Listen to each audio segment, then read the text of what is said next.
Sponsored by VT Beauty Care.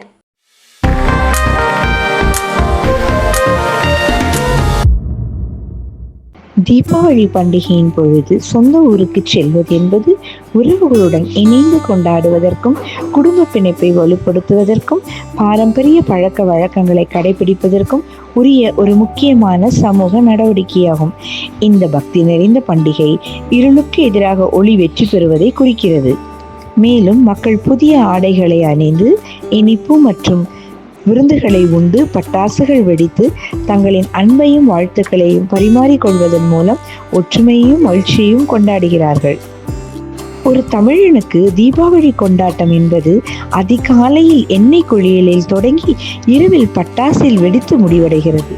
இந்த ஒரு நாள் மகிழ்ச்சிக்காக அதனை கொண்டாட நினைக்கும் மனம் மூட்டை முடிச்சுகளை கட்டிக்கொண்டு சொந்த ஊருக்கு புறப்பட தயாராகி விடுகிறது. சொந்த மண்ணில் உறவுகள், நட்பு, சுற்றம், இயற்கை சூழ வாழ்பவர்கள் கொஞ்சம் கொடுத்து வைத்தவர்களே. ஆனால் இவற்றை தொலைத்துவிட்டு பிழைப்பிற்காக பொருளீட்ட வெவ்வேறு இடங்களில் வாழ்பவர்களின் நிலை சற்று கவலைக்குரியது. அதிலும் குறிப்பாக பண்டிகை காலங்களில் கடைசி நேரத்தில் பேருந்தையோ ரயிலையோ விமானத்தையோ பிடித்து தொலைந்தவற்றை அடைய சொந்த ஊருக்கு புறப்படும் அவர்களின் நிலை கொடுமையானது. விடுமுறை தினங்களில் பயணங்கள் சற்று சவாலாக இருக்கும்.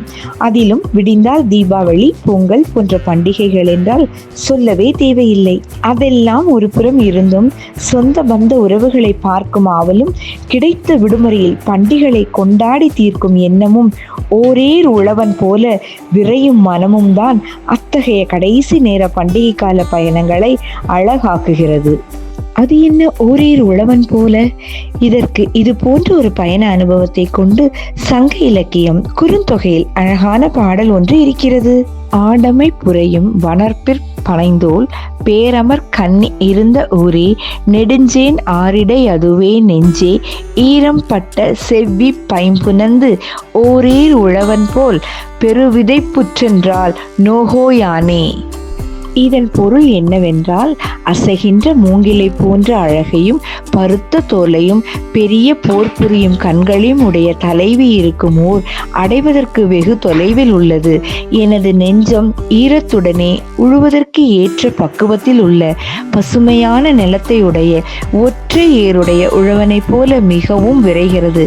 அதனால் நான் வருந்துகிறேன். இந்த பாடல் பாலை நிலத்தை சொந்தமாக கொண்ட தலைவனின் கூற்றாக அமைந்திருக்கிறது. பாலை நிலத்தில் பொருளீட்டுதல் என்பது சற்று கடினமானதாக ஆகும். ஆனால் தலைவன் தலைவியை பிரிந்து பிழைப்பிற்காக வேறிடத்திற்கு சென்று மீண்டும் ஒரு நன்னாளில் தீபாவளி பண்டிகை என வைத்துக் கொள்ளுங்களேன், தன் சொந்த ஊருக்கு திரும்பிக் கொண்டிருக்கிறான். வழியில் அவனது பயணம் சற்று தாமதமாக நொந்து போன அவன் தலைவியை கொஞ்சம் புகழ்ந்து, காதலாயிற்றே, அவளை பார்க்க கண்களுக்கு தாமதமானாலும் மனம் ஒரேர் உழவனை போல விரைகிறது என பாடுகிறான். ஓரேர் உழவன் என்பவன் ஒரே ஒரு ஏரை கொண்டு நிலத்தை உழுபவன்.